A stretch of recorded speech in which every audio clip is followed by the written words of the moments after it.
Yo, what's good with it? What's popping? So today we have a very interesting video. It's an Israeli man who's giving his opinion of what he feels really happened in Israel, with which started the war, and everything that he's saying was something that I was thinking about as well. Because I'm like, there's just no way that the highest security in the world is getting breached for any reason, and especially if they fund different governments, especially the United States. So there's a lot of funding going back and forth. You know what I'm saying? Like the United States and Israel, like this. So it's really just like, I don't know. People think we are like in 1932 and like that we're just gonna believe everything. Like it's crazy. It's crazy. But yeah, he's just gonna give his thoughts on why it doesn't seem probable, or or it doesn't make logical sense on how this was able to continue or even happen in the first place, because they have the top security. It's not like this is like somewhere else. They have the top security in the world. Like that's like trying to get into Area 51 untouched. You feel me? It's like it's not gonna happen. Like, let's keep it 100. And all the surrounding, uh, what the United States has 850 military bases all around the world. Like, come on, like, and they pretty much work for Israel, or Israel work. Yeah, they pretty much work for Israel. So that really would have got handled in less than an hour. Realistically, less than 20 minutes. But but yeah, man. I mean, what I'm not gonna do is downplay how much money has been invested in the the the level of security that Israel has. Right, that's what I'm not gonna do. And like, the United States generates a lot of money, taxes, and they're pretty, it's like Israel and the United States are like one. So how rich the United States is, and plus Hollywood and all the people in Hollywood and how rich they are and everything like that, because of the pers- creating the perceptions, like movies, um, the contracts given, the lawyers, the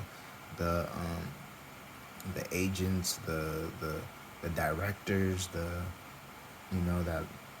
So it's like, come on, like it doesn't make any sense. It doesn't make any sense. It doesn't make any sense. So, and if it doesn't make sense, it's not real. Especially if you're as black and white as it seems the heads of Israel are. They're very black and white. It is what it is. They're gonna have an idea, they do it. You know what I'm saying? So it just doesn't make any sense. But he actually explains his reasoning, because I guess he used to uh, work for and understands just how high level the security is. It's not that's they're far from a third world. You know, they are top two in the world, even maybe top five. Let's give them a little bit room to improve, I guess. Top five, but no, because that's where the money's at. So everybody, you gotta follow the money. That's where everybody is bowing down to at the end of the day. You know what I'm saying? So yeah, check this out. It's a very informative video, and yeah, I was wondering. I'm like, how? Like that doesn't make any sense. Like Israel really is like Area 51. Like you're not getting over there. It's just impossible. They've just done way too much investment, and their leaders have really done everything so the most minuscule of movement is tracked, traced, and dealt with if it comes near their border. So, come on. So, check this out. Again, keep God first. You feel me? Uh, keep faith number one. Speak to Jesus. And Jesus is the King of Kings, Lord of Lords.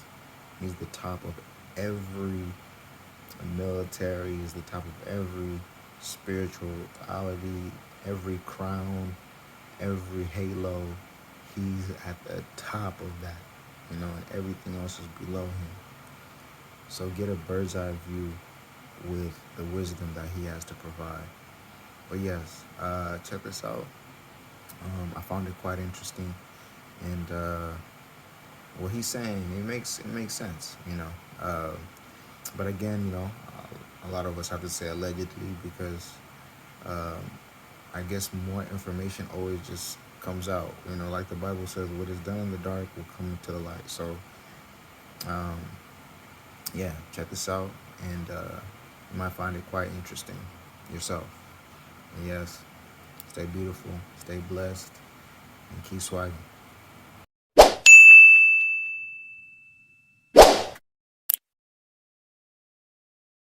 Hello and welcome back to my channel. An Israeli man took to social media to share his thoughts on what transpired on October 7th.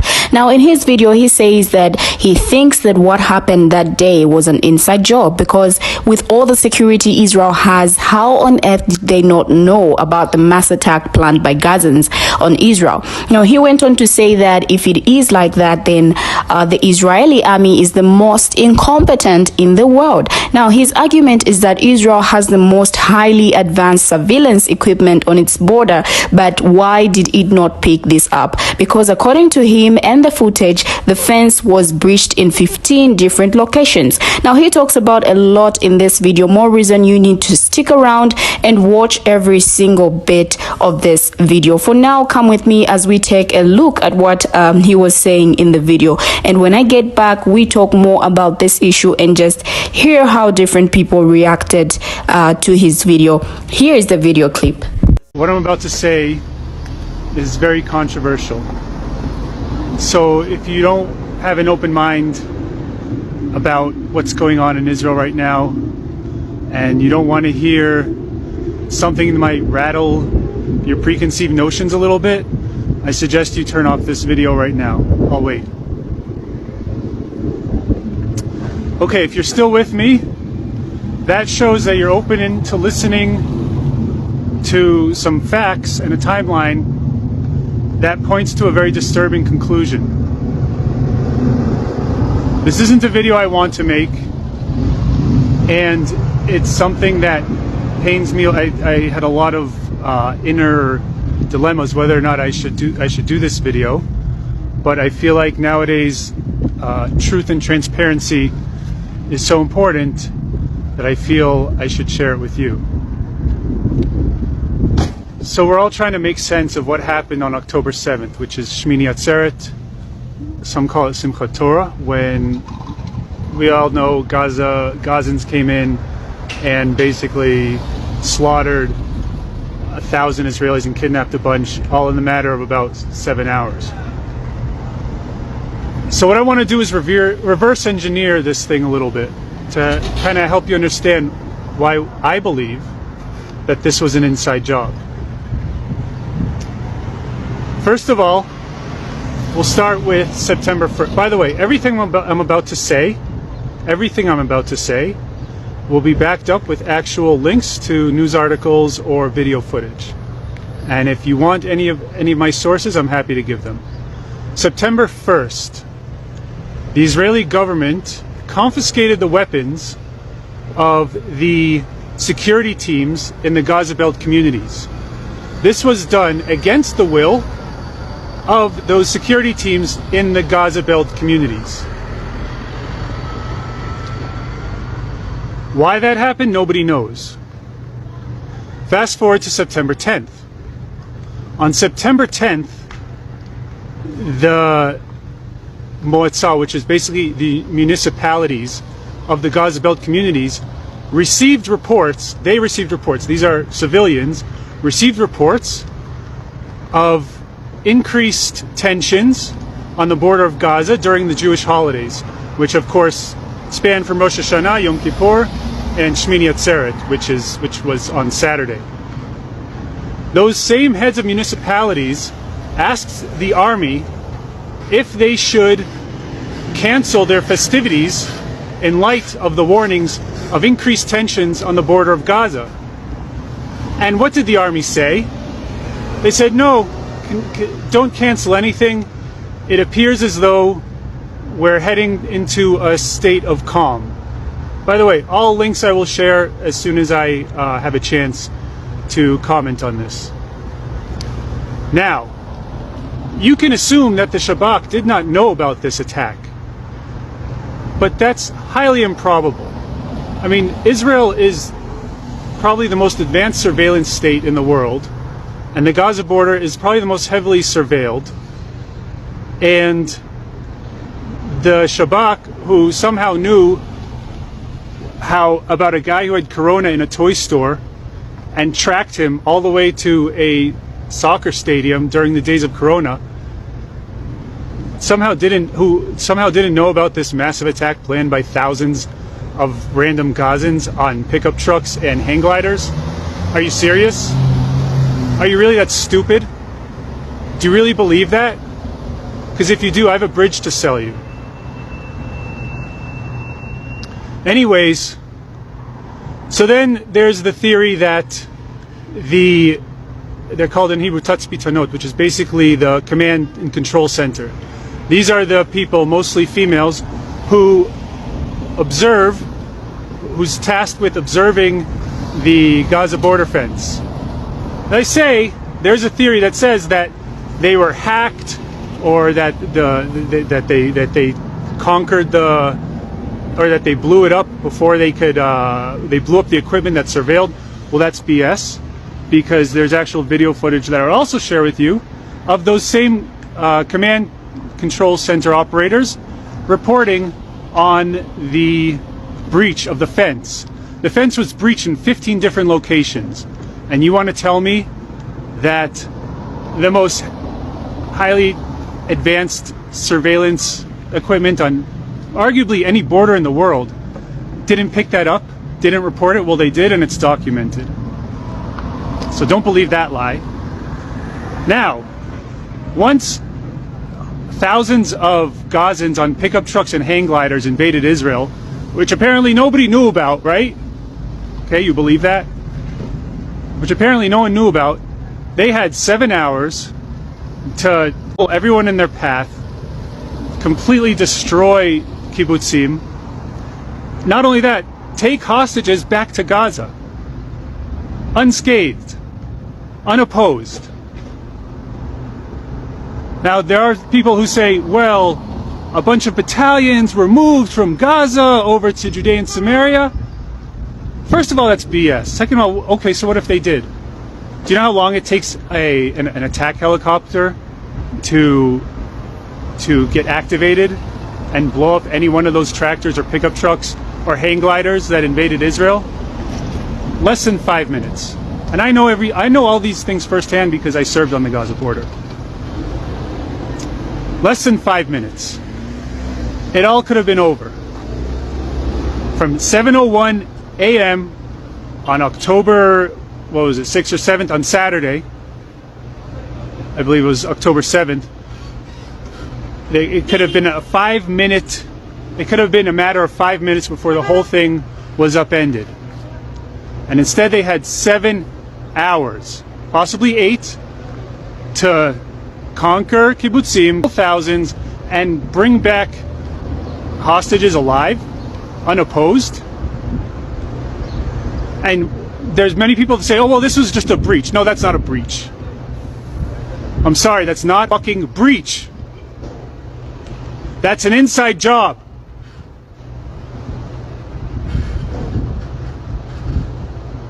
And if it's not an inside job, well, then that's even worse. Because that means that the IDF is the most incompetent military that ever walked the face of the earth.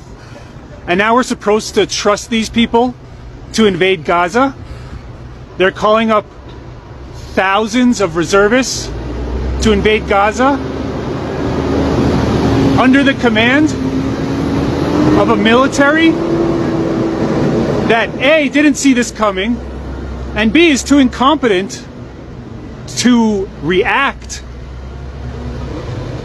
to a bunch of pickup trucks with A-47s invading Israel? You tell me which outcome is worse. What's worse? That it was an inside job? Or that the Israeli army is really this incompetent? Which one is scarier? You tell me. You tell me if you trust this same military to send in thousands of incredible Jewish souls dying to fight for this land into Gaza.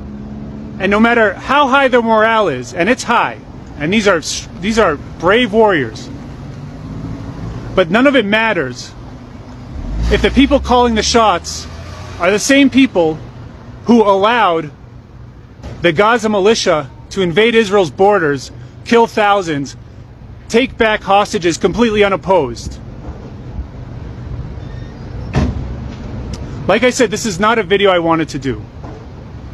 This is not something, and oh, by the way, now America is coming with aid. Do you really think Israel needs American aid to fight Gaza? Gaza. Their most elite force, their air force is hang gliders, and their ground troops are pickup trucks. They don't even have a tank. And we need American aid to, Israel needs American aid to fight them? Are you fucking serious? You don't think that there's anything fishy going on here?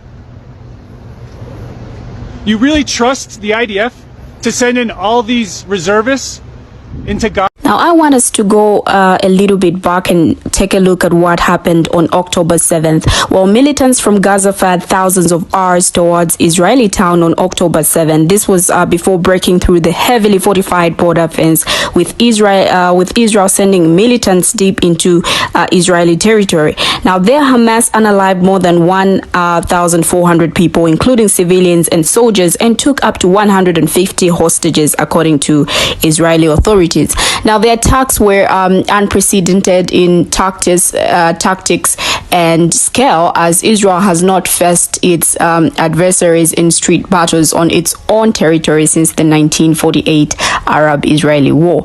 Now, it has also never faced a terror attack of this magnitude that did take the lives of so many civilians. While Hamas has kidnapped Israelis before, it has never before taken dozens of hostages at once, including children and the elderly. Now, a senior Hamas official in Lebanon told a Russian state-backed channel that the group had been preparing for the attack for 2 years. Hamas called the Operation Al-Aqsa Storm and said that it was a response to what it described as Israeli attacks on women, the desecration of the Al-Aqsa Mosque in Jerusalem, and the ongoing siege of Gaza. Now, they said the bodies of some of 1,500 Hamas fighters had been recovered inside Israel since Saturday's assault. Now, in response to the attack, this is when Israel declared war and launched Operation War 2, striking what it says are Hamas and Islamic Jihad targets in Gaza. Now, it has also blocked supply lines of basic necessities to the Gaza population, including fuel and water. Israeli security system is widely considered the best in the world, and terrorists haven't penetrated Ben Gurion International Airport's security since 1972. Now, Israel had prided itself on its advanced border fence and underground war near Gaza. Hamas did a various blow to Israel deterrence, and it's exposed the massive holes in Israeli intelligence which nobody saw coming. Now, these two monumental features, not just in personal equipment and analysis, but also in imagination and preparedness will be debated for decades by Israeli professionals and analysts. Now, questions still remain on how the Palestinian Islamist group Hamas was able to use bulldozers and other tools to conduct the largest attack in 50 years against the most powerful military in the Middle East. Now, despite the scale and scope of the attack, ABC News reported that Israeli defense officials claimed to have had no specific warning that Hamas was preparing a sophisticated attack that required coordinated land, air, and sea attacks. Many political and military analysts have criticized Israel for its intelligence failure to anticipate the attack, but the success of Hamas' surprise attack was an operational failure as well. Now, Israel built a defense plan that relies on preventing our attacks, border crossings, and early warnings, but intelligence can only do so much. The other key piece of defense is understanding how your enemy thinks and operates, and there the Israelis also appeared to struggle. Known as the Iron Wall, the 40-mile long security barrier that separates Gaza from Israel was completed in 2021 at a cost of $1.1 billion. Now, it includes a sensor-equipped 20-foot tall fence, hundreds of cameras, and automated machine G-fire when sensors are tripped. But the war was not effective against the surprise Hamas attack. Now, Hamas was able to breach the barrier in multiple locations around Gaza and continue its attacks without much initial resistance. Likewise, Israel built its Iron Dome, an air defense system to protect its citizens from our attacks emanating from Gaza. Completed in 2011, the dome cost the U.S. and Israel governments $1.5 billion to develop and maintain. And before the surprise attack, the defense system had a success rate of between 90 to 97% of striking down enemy Rs. Now, the Iron Dome worked well when militants launched relatively few Rs, but it was less effective against the Hamas attack. When Hamas launched as many as 3,000 Rs into Israel in just 20 minutes, the system was overwhelmed and not able to respond. Now, the quantity was simply too much for Iron Dome to manage. This was according to an analysis by the Modern War Institute of West Point. Now, what are your thoughts on this video, guys? Kindly share your thoughts in the comments below. Thank you for watching and see you in my next video.